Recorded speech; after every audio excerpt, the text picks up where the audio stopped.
জুলাই আন্দোলনে রংপুরে শিক্ষার্থী আবু হত্যার ঘটনায় মানবতাবিরোধী অপরাধের মামলার আনুষ্ঠানিক অভিযোগ আমলে নিয়েছে আন্তর্জাতিক অপরাধ ট্রাইব্যুনাল ২। বিচারপতি নজরুল ইসলাম চৌধুরীর নেতৃত্বে ৩ সদস্যের ট্রাইব্যুনাল এই আদেশ দেন। পরবর্তী শুনানির জন্য ১০ জুলাই দিন ঠিক করেছেন আদালত। ইতোমধ্যে আটক ৪ জনকে এই মামলায় গ্রেফতার দেখানোর নির্দেশ দিয়ে তাদেরকে আগামী ১০ জুলাই আদালতে হাজির করতে বলা হচ্ছে।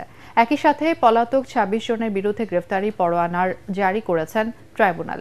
পরবর্তী শুনানি তারিখে তাদেরকে নিরাপদ গ্রেফতারের পর আদালতে হাজির করার জন্য আইজিপিকে নির্দেশ দিয়েছে ট্রাইব্যুনাল।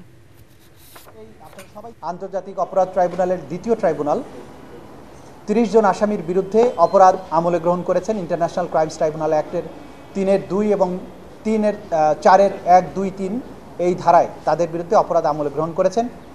আগামী ১০ই জুলাই পরবর্তী শুনানির জন্য দিন ধার্য করেছেন। ওই দিন যে ৪ জন আসামি গ্রেপ্তারকৃত আছে তাদেরকে গ্রেপ্তার দেখানো পূর্বক তাদেরকে উপস্থিত করানোর জন্য জেল অথরিটিকে নির্দেশ দিয়েছেন এবং বাকি যে ২৬ জন আসামি আছে তাদেরকে গ্রেপ্তার করে ওই তারিখে হাজির করার জন্য আইন শৃঙ্খলা রক্ষাকারী বাহিনীর প্রতি নির্দেশ দিয়েছেন। এতদিনের আন্দোলনের রাজস্ব আদায় হোঁচট খেয়েছে স্বীকার করে এনবিআর চেয়ারম্যান আব্দুর রহমান খান বলেছেন, সবকিছু ভুলে গিয়ে দেশের স্বার্থে সবাই কাজ করবে। দুপুরে এনবিআরের প্রধান কার্যালয়ে সাংবাদিকদের সঙ্গে আলাপকালে তিনি দাবি করেন, গতবারের চেয়ে রাজস্ব আদায় বেশি হবে। এনবিআর কর্মকর্তা কর্মচারীদের বিগত কয়েকদিনের আন্দোলনে রাজস্ব আদায় ও ব্যবসা বাণিজ্য বিঘ্নিত হয়েছে বলে জানান তিনি। অতীতে রাজস্ব কর্মকর্তারা যেভাবে দক্ষতা ও নিষ্ঠার সাথে কাজ করেছেন একইভাবে তারা কাজ করবেন বলে আশ্বস্ত করেন এনবিআর প্রধান।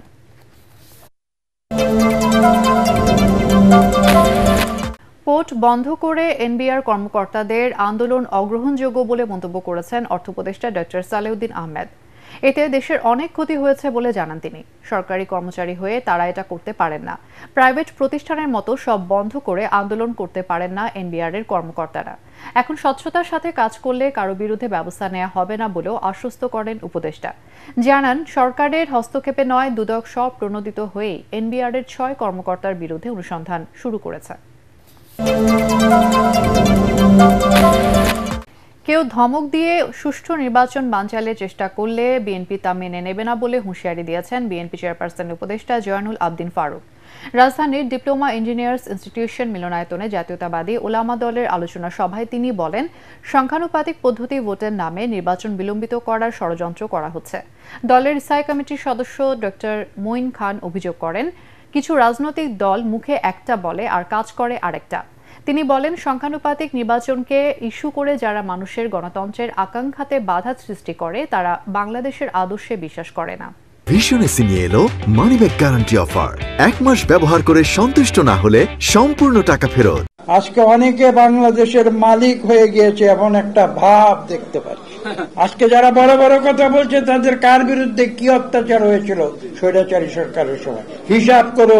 আমরা অনেক কষ্ট করেছি জনাব প্রফেসর মোহাম্মদ ইউনূস, আপনার মতো আরেকজন শিক্ষিত লোক এনে বসা আছে।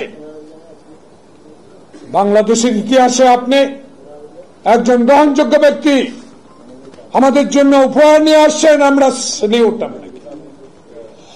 আপনার মতো লোককে যেন ষড়যন্ত্রের ফাঁদে কেউ ফেলতে না পারে সেই দিকে দৃষ্টি রেখেই রোজার আগেই নির্বাচনের ব্যবস্থা করুন।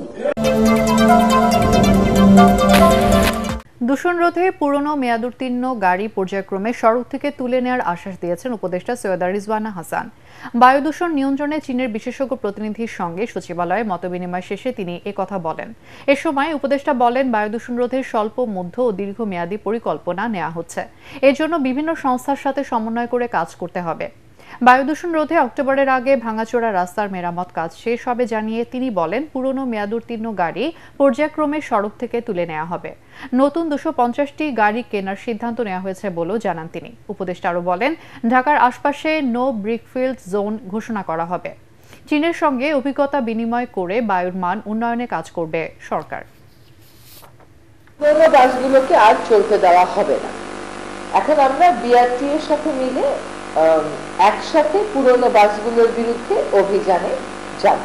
বাংলাদেশ বেস্ট প্রকল্প বলে একটা প্রকল্প আছে, বাংলাদেশ ক্লিন এয়ার প্রজেক্ট বলে একটা প্রকল্প অনুমোদিত হয়েছে এবং জাইকার একটা প্রকল্প অনুমোদিত হচ্ছে। এই তিনটাতেই আমরা এয়ার কোয়ালিটি ম্যানেজমেন্টের জন্য ইনভেস্টমেন্টের ব্যবস্থা রেখে। আর্থিক সহযোগিতার চেয়ে জুলাই যোদ্ধাদের পুনর্বাসন বেশি প্রয়োজন বলে মন্তব্য করেছেন আমার দেশ পত্রিকার সম্পাদক মাহমুদুর রহমান। সকালে জুলাই শহীদ স্মৃতি ফাউন্ডেশন পরিদর্শনের পর এক বক্তব্যে এই তাগিদ দেন তিনি। এ সময় রাষ্ট্রীয় সম্মাননা 21 পদকে প্রাপ্ত অর্থ জুলাই শহীদ স্মৃতি ফাউন্ডেশনে প্রদান করেন মাহমুদুর রহমান।